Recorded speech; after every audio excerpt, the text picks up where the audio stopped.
நானும் வந்து உனக்கு ஹெல்ப் பண்ணுவேன். நீ காஃபி போட போவியா? அதுக்குள்ள நான் குடிச்சிட்டு வந்துருவேனா? நீ காஃபி கொடுக்க நான் உன்னோட ஈரத்தலைக்கு சாம்பிராணி போடுவேனா? அந்த சாம்பிராணி புகையும் கூந்தலும் சேர்ந்து ஒரு ஸ்மெல்லு வரும் பாரு. ஐயோ, அத நான் அப்படியே மோப்பம் பிடிக்க அது எனக்குள்ள அப்படியே இருக்க.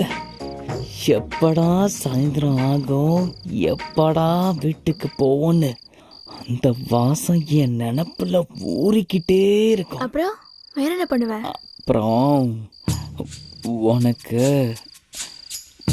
உனக்கு அந்த 3 நாள் வரும்ல. பாத்தியா, பொறுக்கித்தனமா போயிட்டு பாத்தியா? இதுல என்ன இருக்கு? நான் ஹஸ்பண்ட், நீ ஒய்ஃப். இதை பத்தி